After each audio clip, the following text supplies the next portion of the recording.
Here's my bell. Ready?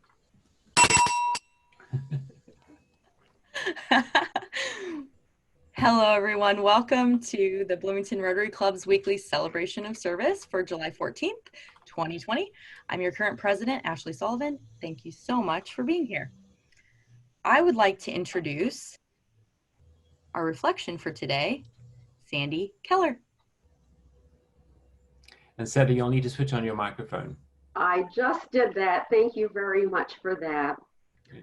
So, you know, with all the things that have been going on and the things that are happening in the news and the amount of physical space we are not allowed to have with each other, the thing that I have missed the most is my ability to shake someone's hand or to be able to wrap my arms around somebody that I truly miss, that means so much to me.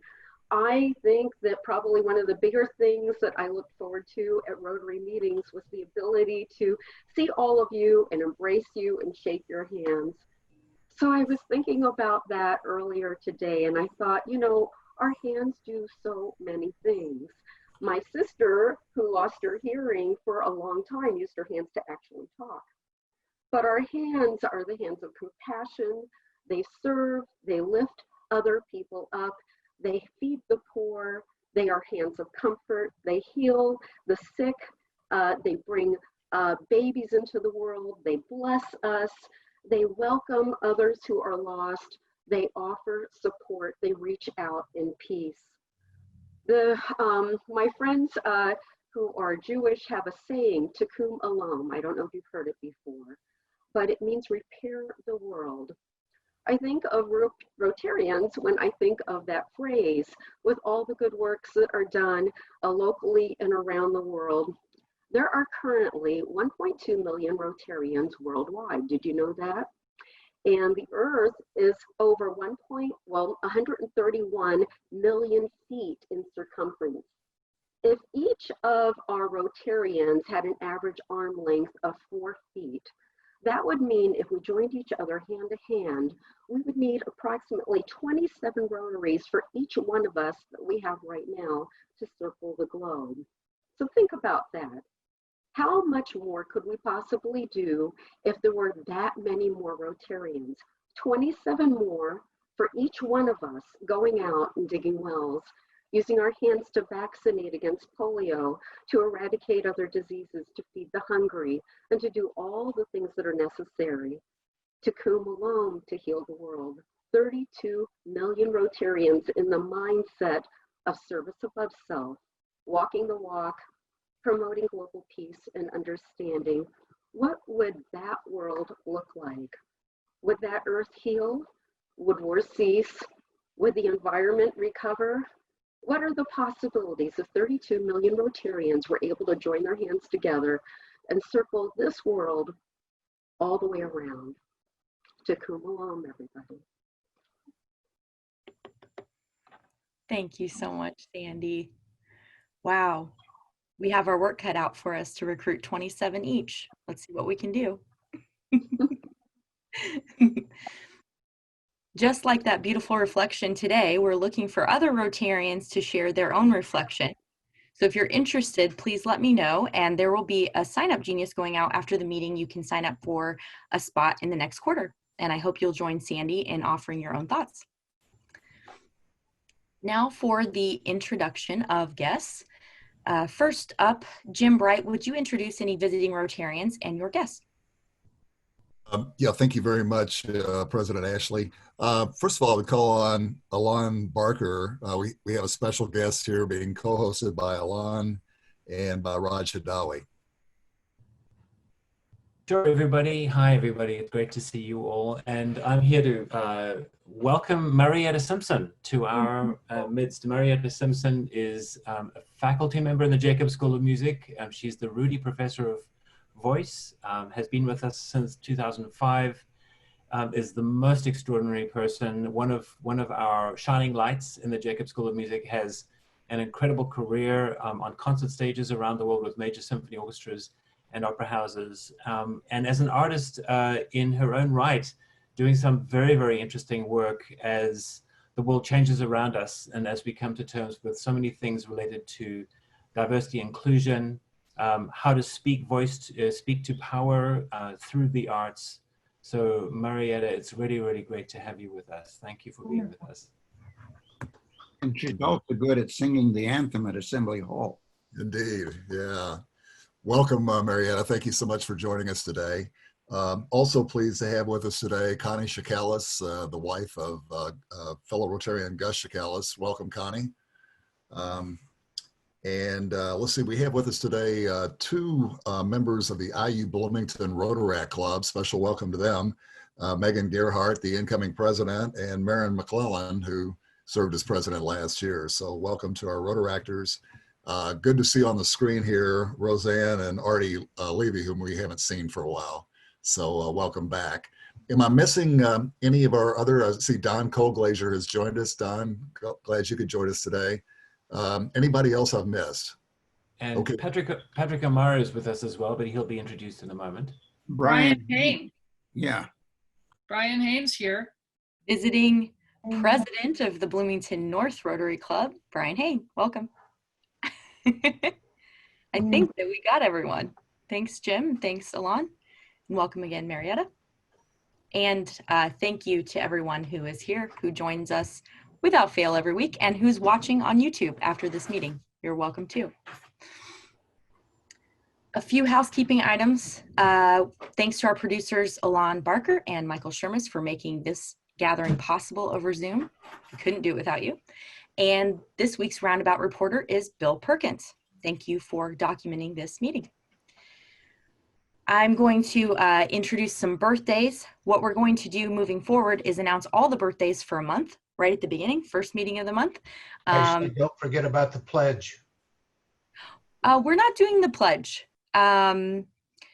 And if you have thoughts on that, you can contact me privately, but there are many reasons. One of the main ones is it's very difficult to perform the pledge over Zoom. So we can continue that conversation privately, but that will not be included in our celebrations moving forward. Birthdays this month, the rest of this month, Paul Hazel, July 14th, Fred Dunn, July 20th, Charlie Osborne, July 21st, myself, July 21st, Dick McCaig, July 25th, and Scott Walters, July 25th. Happy birthday. Happy birthday. And membership anniversaries, Mike Wade on July 11th celebrated 3 years. So next is our community of Rotarians representation in the news and around the community. So I hope everyone was able to see Charlotte's letter in the HT. We have to have a voice in our community to be sure someone in this room is always doing something. And we are definitely people of action, and you can see that with all the updates. Alon, Michael, and Judy were recognized again for their recent Rotary Awards in a highlight in the HT, so congratulations again. Dr. Hadawi's guest column, A Word of Thanks from Volunteers in Medicine, appeared on July 11th in the HT, and he recognized Peggy Frisbee, who provided legal support, Bob Salzberg, and former Rotarian Elizabeth Thompson. If anyone wants to see a screenshot of that, I can send it to you. All of the links will be in the roundabout. Sarah Laughlin, former president of the board of the Teachers Warehouse, was nominated for a City of Bloomington Be More Award, which is being presented right now. So she's not with us here, but we're celebrating with her in spirit, and congratulations to Sarah. Much deserved award. All of those, like I said, are featured in the roundabout and on our Facebook. Thanks to Aaron, Jim, and Owen for their ever watchful eye for reporting those things, and you can always catch them somewhere. Be sure to check the roundabout, as I said, or you can check in with Natalie or myself for more information.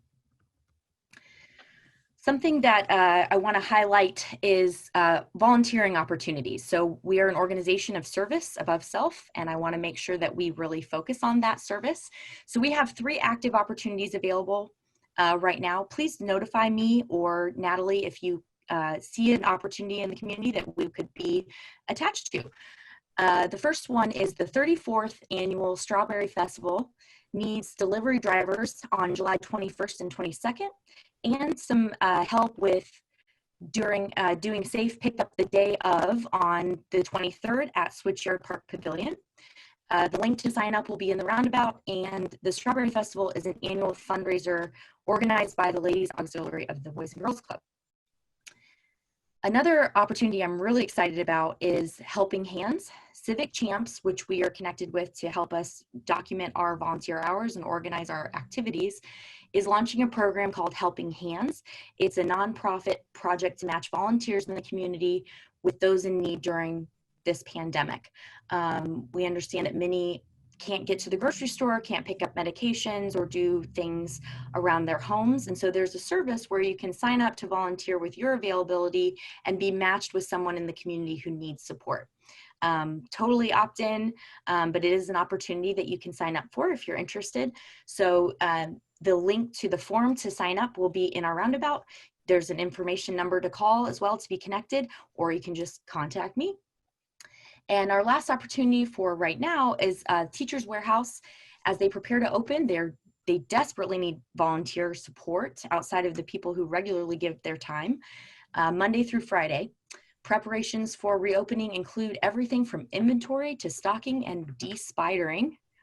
Hope somebody might be interested in doing that. You can volunteer by emailing volunteers@teacherswarehouse.org. Again, linked in the roundabout. So speaking of Teachers Warehouse, it is time for Happy Dollars. Our Happy Dollar contributions go to support the Teachers Warehouse. And if you have been giving virtual Happy Dollars without actually donating them, now's your chance to actually pay up. So you can see there's a link in the chat that you can connect to PayPal and you can donate your dollars to Teachers Warehouse. So let's get started. Anybody have anything to be happy about? Hey, Ashley, I just wanted to say that I did $5 last week to test it out, and it's easy as pie. 3 or 4 clicks, and you're right there, and you're all giving it, and bam, it shows up. So I'm as happy how easy it was. There you go. Great, thanks. So think of something happy. Not all at once. Okay, I'm happy. I'm happy because I got to know Ashley last week. We physically distanced on my outside back porch, screened-in porch, Thursday afternoon, and I got to know her, and I'm really excited about her year. And guys, Ashley's a millennial. She's 36 years old. I just want to point that out. She's one of our youngest presidents ever. Woot. Yay. I'm very happy, and I'm going to donate money as well through that link. That this is the first time in a while that I've been in a meeting with a fellow South African of origin. I'm very happy that Patrick Omar is with us, and both of us grew up in the same country originally. Yes. Leslie, did you raise your hand? I was waiting. Oh. Solidarity. I'm happy for the weather. The weather's been fantastic. So I'll give some money for that because it's going to get hot. I see Aaron. I'm very happy with our president and our president-elect, and I just want to congratulate you and thank you again. And you know, the vision that you're bringing is going to be change, but good change. And I'm really excited to see how everything unfolds in the future. So thank you. I'm happy. I'm happy. Happy. Charlotte? Okay. I'm happy because I'm happy. Actually, I was listening to the end of the season of the San Francisco Opera the other day. They had a long gala sort of goodbye, and it was wonderful. Great music, very interesting commentary, and I realize how this pandemic has offered opportunities for creative responses to the moment. Really wonderful music that people put together by Zoom or by themselves.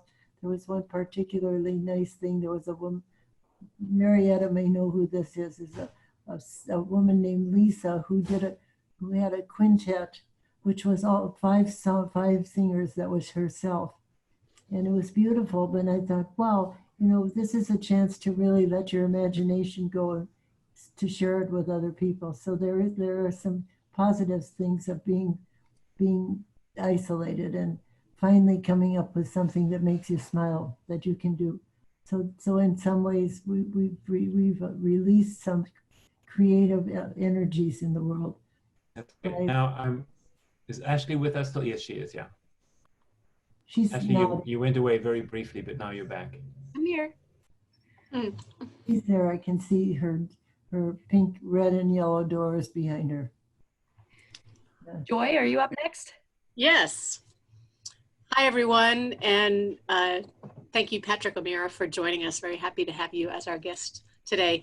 I'm happy because I continue to be involved with RLI, which is Rotary Leadership Institute. Had a virtual meeting last night with Shannon Toole, who heads that up, and we're taking RLI virtual, and we're looking at September 2nd, which is a Wednesday evening, 9 consecutive weeks, where if you've not taken part in Rotary Leadership Institute before, you will have the virtual opportunity. So I'm really happy about that. Thanks. I can't see everyone at the same time on the screen. So if you have something to say, just speak up. I think Megan wants to say something. So my car has broken down 3 times in the last 3 weeks and it's finally fixed. So I gave $5 happy for that because I'm so excited to actually go back down to Bloomington and not break down on the highway halfway there. That's wonderful. Well, that's something to be happy about. Life is good. Okay. If that's everyone, then we are very early to have plenty of time to introduce our speaker today. Great. So Charlotte, take it away. Okay. I'm very happy to be able to introduce Patrick O'Meara, who's been the Vice President, IU Vice President for International Affairs for a number of years under President McRobbie. But Patrick was born in Cape Town in South Africa, and it is true that now we have two South Africans on the screen. And can you hear me? Yeah. Yes, we can hear you. Patrick came to this country and went to IU to get his doctor's degree in African studies under a famous Gus Libano, who was, I think, a pathfinder in the United States, that IU was early on getting into African studies. And of course, IU has had these many language programs that nobody else has in the country. And John Ryan, as it turned out, had spent some time in Malaysia, I believe that's right. So there was an interest in international studies at IU that's not really duplicated anyplace else. And we are very fortunate that Patrick O'Meara, who came here to get his doctor's degree, ended up staying here, and in fact eventually became Vice President for International Studies. And he has recently written 2 wonderful books, which I tried to raise it up, but I didn't. He will raise it up. One of them is Indiana University there. Can you see it? No, you can't. Okay. Indiana University in the World, which outlines chapter by chapter Indiana University's relationship with other countries in the world. And they're not just your ordinary countries. We've got Liberia and Mongolia and China and other ones that other universities are involved with. But IU is, I would guess Patrick can speak to this, that IU is unusually aligned with many universities. And we've been very fortunate in that. And right now, I think must be a very challenging time with the recent presidential edict that makes it difficult to have international students here. But Patrick O'Meara has been a leader in making things happen at IU for international studies, and we're very fortunate to have him. And besides, he's really nice. That's funny. So Patrick, tell us some of your wisdom. And he also, he not only did he do this book in IU in the world, he has another beautiful book that highlights some of the beautiful artifacts in the many collections at IU that we frequently don't see. Just wonderful and unexpected artifacts. And look, we can all look forward to seeing that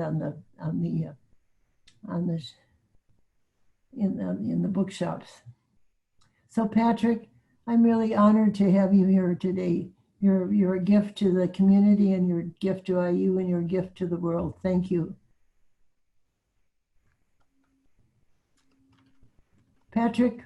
I'm here. Am I unmuted? Yes, we can hear you now. Great. Well, I'm delighted to be here, and I thank you all, and thank you, Charlotte, for the introduction. In fact, I will be speaking about this book this morning, and it's called Windows on Worlds. It was a great privilege to work on it, and I'm grateful to IU Press for a very beautiful design, and I'm grateful to Leah Peck, who worked with me on it. In many ways, this is a personal book. It's a book that springs from many years of being an advisor to some of the collections on the campus and someone who's enjoyed the collections. I originally started the book thinking of doing it in a chronological way or doing it by museum, until one evening I woke up at 3 a.m. and I thought, no, I want to humanize the collections. I want to collect and connect things. I want to make links across the world to show the universality of what we have. So the first thing I want to show is something to do with time. And I think, Elaine, you're beginning to do the slides? Yep. So time and daily life. This was the first concern. Daily life affects everyone, from Mongolia to Afghanistan. But time is depicted in a clock. And the first item I'm showing is a wonderful clock, a Boule clock from 1642 in the collection of IU in the Federal Room on the campus. So we begin with time, then we move to how do people live, to sustenance. And this is a great painting, a water buffalo farming in the Philippines by someone called Fernando Amorsolo. I almost missed this painting. It's sort of hidden away in the IMU on a wall. And Sherry Rausch, the campus collection director, drew my attention to it. The next item is an interesting one as we go on with daily life, fishing. A fishing basket, an Inuit fishing basket. But the owners were important. The owners were Lynn Ostrom and Vincent Ostrom. And Eleanor Ostrom won the Nobel Prize, one of our distinguished faculty members. Not only did she collect Inuit art, but she kept a meticulous record of every item with small drawings. So as we go on with life, we now move to a child, an interesting child, a Native American child. And please notice we are including Native America in our book because of the sovereignty of the Native American regions. This is a wonderful piece. There are many thousands of photographs by Joseph Dixon in the IU Museum, formerly the Mathers Museum, part of a collection funded by the Wanamaker's, the department store people in Philadelphia. The next item is a wonderful one, a teaching item from the Hausa people. So from time to living to learning. And this is a Hausa, Northern Nigeria, rote learning board. The next item is an interesting one, women, the life cycle of women. This is a wonderful piece. And if you look at it, it starts with a very simple headdress, moves to a more elaborate one, and then as a woman moves into marriage, an even more dramatic one. And as we go on back to Bloomington, Henry Hope, the first director of the museum, commissioned the great artist Max Beckman to do a painting. Henry and Sally lived on the corner of First and Dunn, First and Jordan, and the museum is blessed by their phenomenal collection, from Picasso to any major American artist, worth in today's revenue almost $1 billion. And then we move to an amazing artifact, a coffin, as we look at the life cycle from Ghana, life size, very elaborate, in the form of a fish. The man was probably a fisherman. So we start living daily life, and then we mean to go on to adornment. What do people do? How do they look? What do they do with their lives? An amazing array of items. Let's start looking at them. Let's start, as I said, across the world. An African piece, a wonderful piece from Ghana, from the Mary Warren collection in the Mathers. And please note, as we move, we'll go from Ghana to a beautiful designer, Mariano Fortuny, the Delphos gown. He operated out of Venice, and it's a classic piece. And again, adornment. The next piece is very interesting.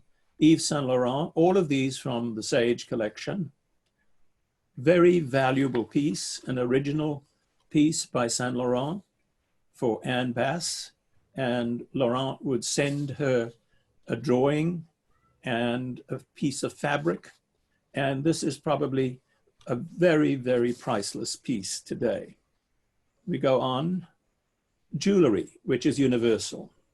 A beautiful piece of jewelry from the Burton Berry collection in the IU Museum. A marvelous piece, a necklace with Eros from about 250 before the Christian era. Gold, and part of the Burton Berry collection, which has a very large holding of early Roman and Greek jewelry. And I want to show you another favorite piece from that collection, a Greek piece of disc earrings, also from the Burton Berry collection, also in gold.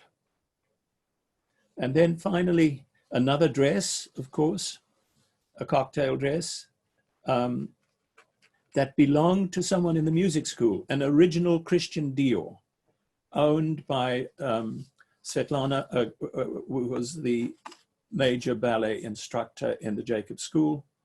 And the dress is, again, a major iconic piece, very early Christian Dior. And then, to show the universality, from Suriname in North America, a bird necklace made actually from live birds. So from adornment, I want to move on to what do we do with our lives. We travel, maps and exploration. And there are wonderful things in the collections at IU. Let's go through some of them. This is one of my favorite pieces. This is an early Paul Klee, Swiss artist. Klee had been on a vacation to Tunisia, and he was entranced by his first visit to Africa. He incorporates a dome and camels, and behind the camels, a beautiful gold piece of the paper that is luminous. And what he's trying to show is the light of Africa. From Paul Klee, we move to another piece, the Boxer Codex, a marvelous piece. Boxer was a very unusual man who came to Indiana University late in his career. He had been everything from a spy, from a distinguished family in Britain, and he was married to a remarkable woman, Emily Hahn, who was the notorious Miss Hahn. And their romance was chronicled in the newspapers like Zelda and Fitzgerald. And he found in an auction of Lord Ilchester the Boxer book called the Boxer Codex, a major book which would have been on a shelf except for Boxer's brilliant knowledge. And this piece on the Sino-Spanish Codex from 1590 is in the collections. And then we move to a wonderful piece, perhaps the first printed atlas in history, the Abraham Ortelius Atlas, also in the Lilly Library. So we've been journeying, we've been going on this journey. And as we continue the journey, we see another item of interest, a beautiful Bentley. This was owned by Tom Solly, who was my neighbor. His mother was one of the heirs of the Lilly fortune. And Tom became ultimately the director of what is now the Eskenazi Museum. He had a collection of cars, and I would see them riding up and down the street, marvelous ones. I've never envied anyone anything really, except for Tom's 1938 convertible midnight blue Bentley. This is part of the collection of Tom's publications that are in the Lilly Library. Not only did he collect cars and art, but also literature on cars. And so as we continue our journey, we come to another area of interest, the area of art. And what I've tried to do with art is not to go to the major iconic pieces that everyone knows in the museum, but to look at something a little different, a little unusual perhaps, and where they are. A wonderful piece by a Latin American designer in paper who had been ill and who created this fantasy out of his delirium. And that's also in the Mathers Museum. And we have another piece that's equally iconic, Chagall. Now, where is it? The Chagall pieces on the Arabian Nights are in the Kinsey Institute.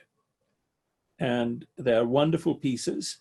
And the Kinsey has a great collection from Rembrandt to Picasso.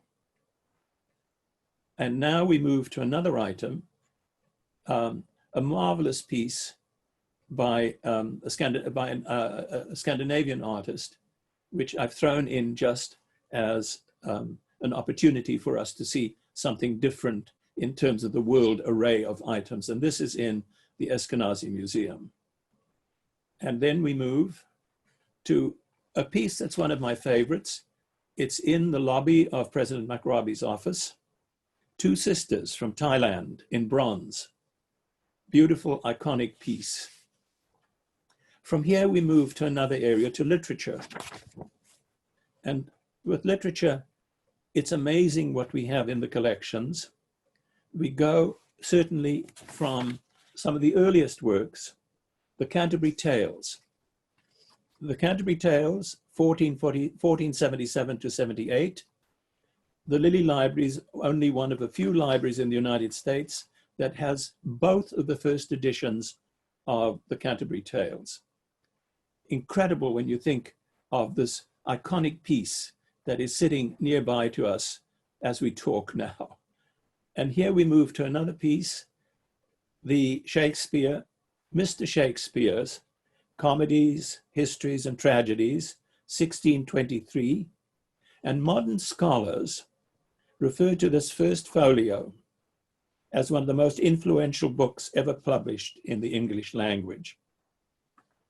And to show the variety of what we're looking at, I move to another part of the collection, Peter Pan, J.M. Barrie's 1902 manuscript, mapped out and sitting in the Lilly Library.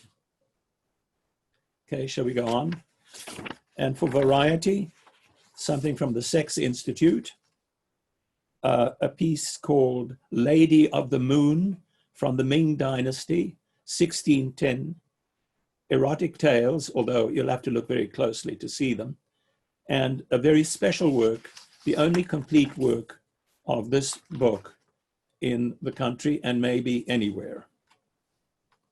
Okay, so as we go through our cycle of existence, design is very much a part of our lives. Design is a central part to our living. a wonderful cover from what is called a book of the artist, Livre des Artistes. And as we go through it, we'll see some interesting themes. This book combines, this is the inner part of the book. It combines the work of James Joyce with Matisse. James Joyce's Ulysses connected with Matisse's etchings. Again, very special in the Lilly Library. The next piece is one of my favorites of all items in the collection. Captain Cook in 1768, on behalf of the Royal Society in London and the Royal Navy, went on an expedition to the Pacific. Went on 3 expeditions, in fact. And on one of them, he collected pieces of cloth, bark cloth. And here we see some remarkable examples of snippets of the cloth. And the design is phenomenal. It could be something as contemporary as today. And it's a remarkable piece, again, cloth specimens in the Lilly Library. The next piece is a wonderful story. Look at the photograph. In the middle is the Shah of Iran, and to the Shah's right is Wendell Willkie. And this is in Isfahan in Iran. They are sitting out of doors, having lunch, and at their feet is a marvelous Oriental rug, a Heroti rug. And during the lunch, Wendell Willkie admires the rug. And of course, in typical Middle Eastern hospitality, the next morning, the rug arrives in a package at Wendell Willkie's hotel. The rug then moved with the Willkie collection to the Lilly Library until a couple of years ago when Michael McRobbie visited the library and saw the rug and thought it needs a more visible place.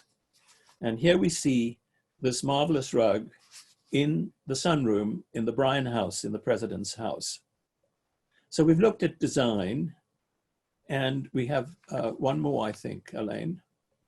No, we're going straight into power. Power is a remarkable entity. Power stretches across so many things. Power is with us everywhere we turn. Power in terms of our personal relationships, power in terms of government. And I've tried to show linkages with power, connections with power. So let's go to the first slide in this section. And this is a remarkable document. It's the Great Seal of Queen Elizabeth I. And on the seal, if we had a magnifying glass, we would see the Queen, the Tudor roses, and we would see her signature, a signal representing who she is. There can be no mistake as you look at this, that this is the seal of a powerful woman. A great seal, and again in the Lilly Library. And we look at this in conjunction with a remarkable piece, the next piece, which is a pipe, a Bamileke pipe in a collection of pipes donated to the university by Richard Bauman. And what's interesting about this pipe is it's a pipe of a great man in the Cameroon. It was not really smoked. It would be carried in processions, and it would indicate his status and his significance. So we look at Queen Elizabeth, we look at an African pipe, and now we move to another interesting item, a mace, a great mace purchased by Herman Wells of George III, probably about 1800. It's a processional piece and the top is removable. And Wells bought this thinking he was going to economize. He thought it would be put in the middle of tables when the university had banquets, and there would be saving of money in terms of the purchasing of flowers. The first banquet Wells went to after the mace arrived, the top was off, flowers were cascading from the top. So his plan didn't work.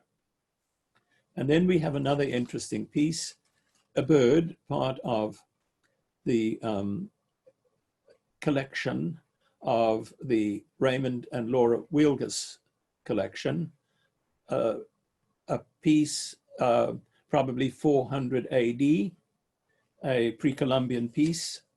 And the Wielguses were great collectors. He was an inventor, and you will find many of his items from Africa and from the Mayans and from Central America, pre-Columbian, in the Eskenazi Museum. And this was a significance of a bird that has fleetness and is powerful, probably used by a warrior. And the next slide is a piece from the collection, a Kora Mask, a beautiful piece.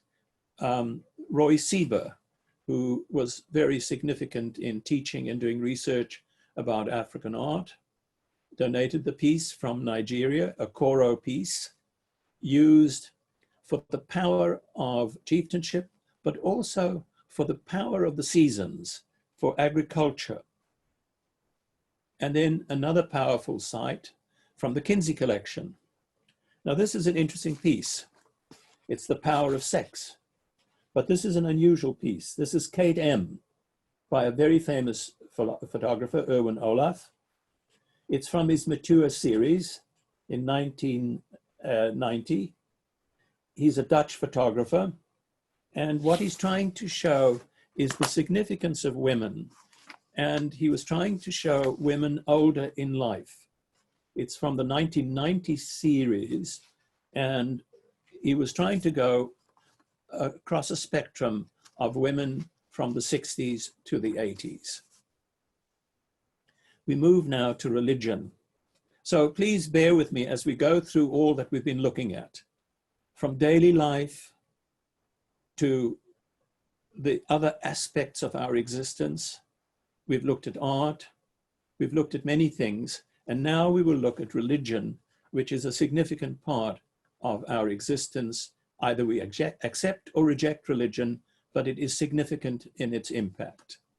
So religion, an absolutely stunning Quran from 1524, gorgeous cover, and amazing piece that I've had the privilege of showing many distinguished visitors, heads of state, and others who've come to the campus.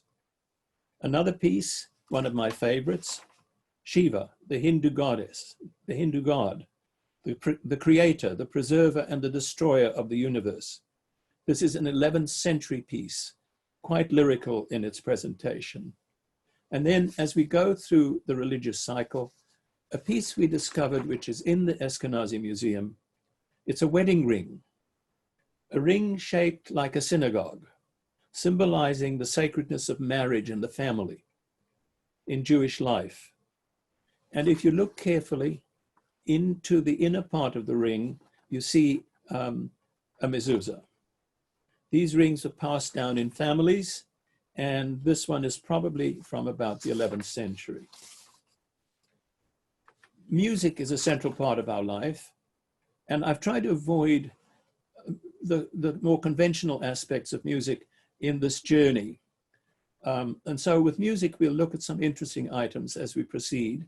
The next slide is from a collection of Terence Beck, who went to Nepal, meticulous collection. Beck actually ended up in the Netherlands as a viola player with opera and symphony orchestras in Europe. But when he was doing research in Nepal, he presented us with a number of major pieces, including this marvelous Nepal drum. Okay.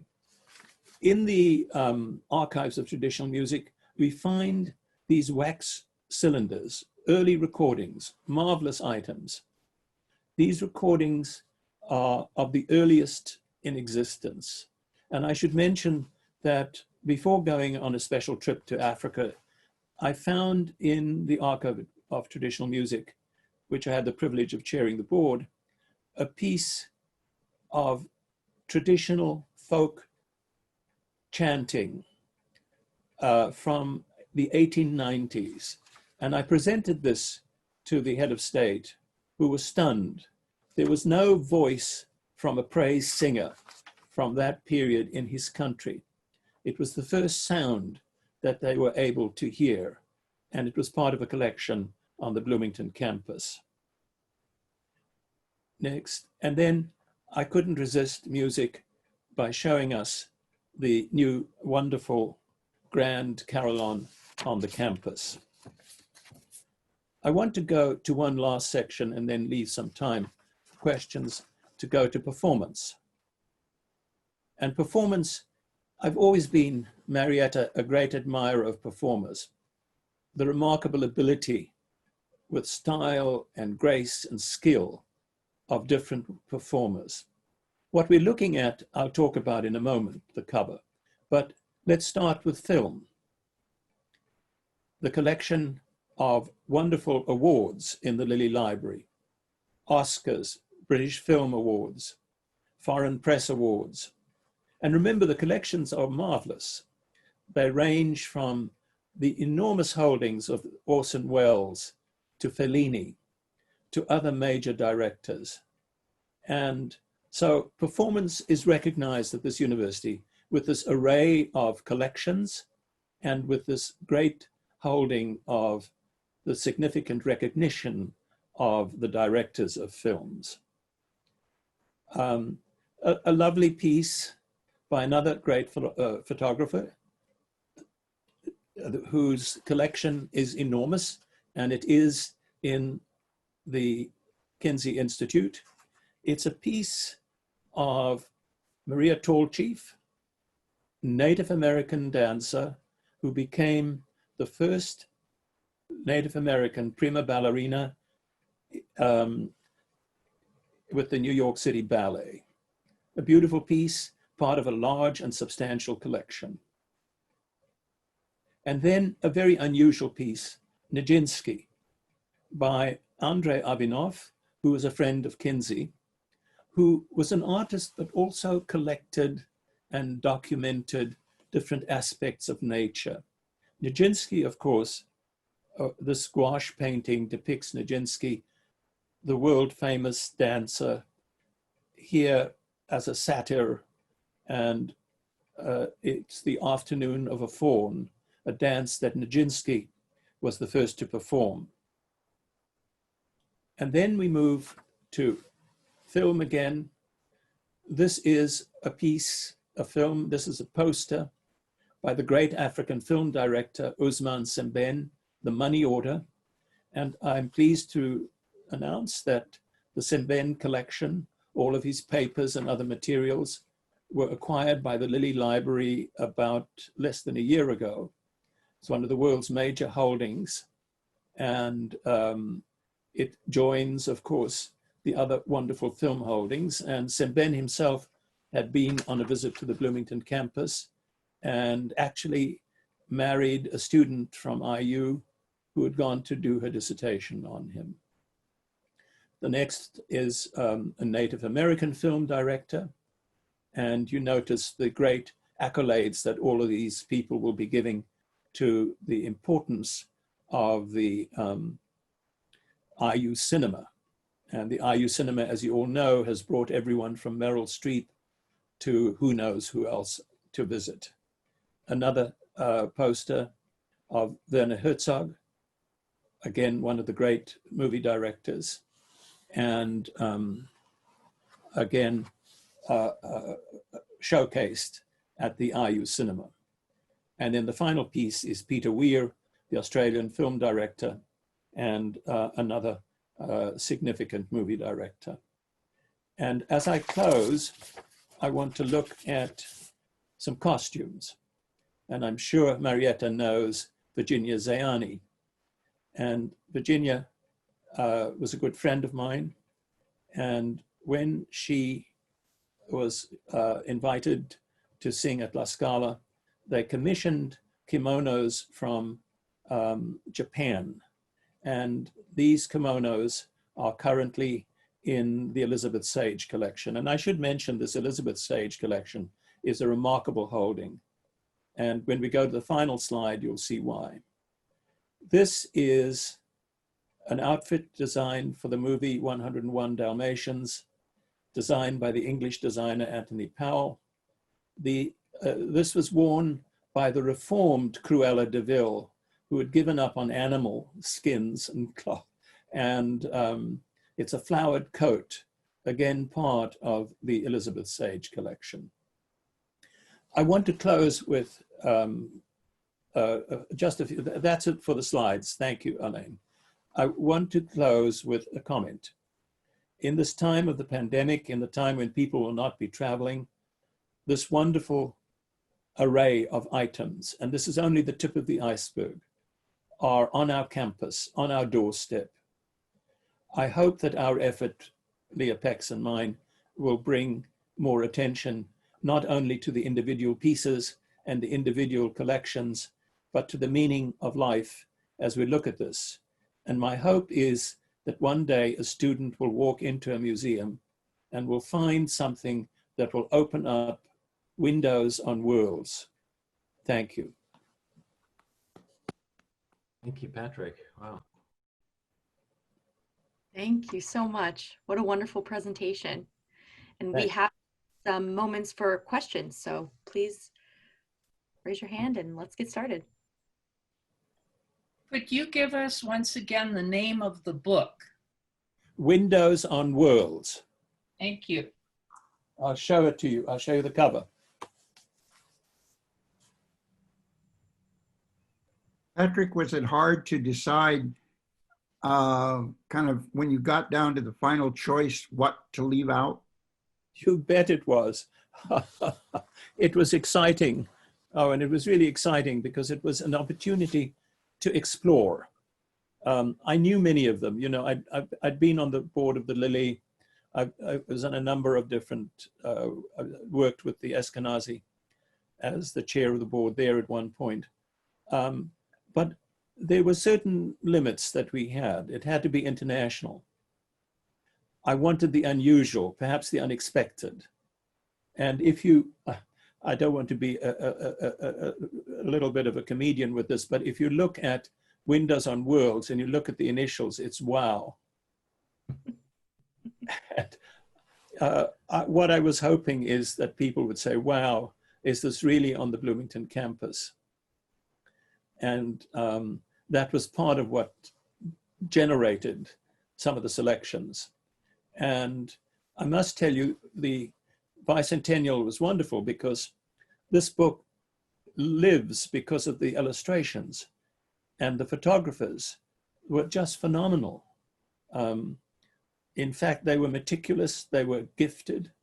They spent hours on the photography, and I'm hoping that some of the outtakes will be placed in an archive soon. So yes, it was an interesting set of selections, the unusual, the unexpected, but above all, as I moved through the book after the 3 a.m. evening, I wanted the human factor. I didn't want to have objects that are sitting there. And in an era where people talk about repatriation and pieces being sent back, I'm hoping that because much of what we have will be digitized, it will be shared globally. And also, I wanted to take away the idea of the museum, as it were, and to create the sense of the humanity of the objects, of the pieces. Thank Wow. you. Marietta had a question, I believe. Thank you. Did you have a question? I actually didn't have a question, but I will say that was— Hello, Marietta. Hello, Patrick. Thank you so much. I was going to be very quiet because I'm a guest, but I wanted to say absolutely stunning presentation. And I loved what you said about the humanity of the objects. It was really, really beautiful. And I'm just curious, when you talked about the Chagalls being at the Kinsey Institute, yes, is it possible to see them when yes, the campus opens back up? Yeah, you know, you have to arrange a visit to go to the Kinsey, but they're eager for people to come, and they have had some of the pieces on display. So, you know, with the Kinsey, I had to be rather careful Marietta, you'll appreciate, and I think Owen will as well. I wanted to choose things that were representative, but I also didn't want to shock the people who live in Ulitic, Indiana. So it was a delicate line. Now, if you look at some of the Chagalls, you might be surprised. So we had the best of both worlds by including the Chagalls. And it's a suite of items. In the book, you'll see more than the one that's on display in the presentation. And of course, you remember Virginia Zayani. And I want to— Absolutely. Marietta, I've always admired opera singers because their memory is incredible. And I remember at dinner once asking Virginia, I said, how do you remember all these roles? And I said, you know, you were famous for Traviata, you were famous for Tosca. And I said, how do you remember? And she said, when I walk on the stage and I hear the first bar of music, the role unfolds. Do you agree? Absolutely. Absolutely. Because when you spend that much time working on a part, you are in that zone of that character or that work.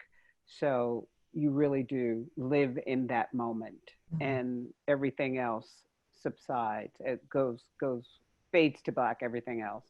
Yes. And you have to live in that character and in that world for that And time. it does unfold. And the music helps. And the music totally helps. Cool. You're in the language and in the mindset of that world. I want to congratulate you on your film, the WTIU, and thank you. on your performance in Philadelphia with Frederica von Stade. Oh, thank you so much. I appreciate that. But this is absolutely, I was saying wow throughout the entire presentation, so that would be the acronym is fabulous. Thank you. We have time for one more question, probably. Anyone else? Connie? Patrick, can you tell us if there are one or two of the items that particularly moved you? Yes and no. It's more what I should have put in that I regret, Connie. You know, I loved all of them. The pieces all have meaning to me. And I said in the introduction, it was a great privilege to deal with them with gloves and to actually touch them and to be with them. But there are things I should have put in. And that's what I sort of think back to now. Why didn't I? You know, that's a different answer to your question. But I wish I'd put, I knew the Nobel Prize winner, Nadine Gordimer, and I thought I'm going to put her in the next book, which I'm in the process of writing now, but I kind of wish I'd put her in literature to have more diversity. And so it's interesting. I was committed to all of the pieces and I remain committed. And I'm just hoping that when the university is back, that people will be able to go to each of the collections when the Lily reopens, when it's redone, when the Mathers reopens. I'm hoping that these pieces might be on display and someone, especially our students, might go on a tour and say, I know this piece. I've seen it in a book. Thank you. Patrick, will you be able to stay a few moments after the official close to answer any additional questions? Sure. Thank you. So in honor of your presentation today, we'll be giving a donation to the Teachers Warehouse, which is our quarterly recipient. Thank you. Thank you for being here. And Sally Gaskell will introduce next week's program. Yes, and thank you again, Patrick. What a treat to learn about your new book, and I can't wait to hear about the next one. But next week, our celebration of service on July 21st will feature Tina Peterson with a presentation on the changing role of the Community Foundation. So the Zoom room will be open starting at 11:45. So be sure to log on a few minutes early to join a breakout room to socialize. And Ashley, we've gotten some late breaking news from the City of Bloomington's ceremony.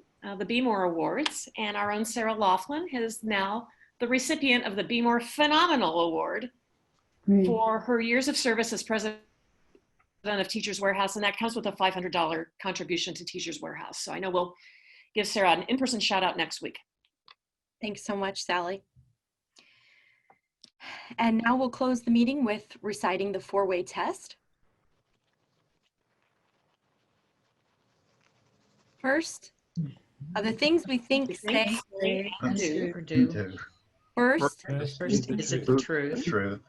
Second, Is it fair to all concerned?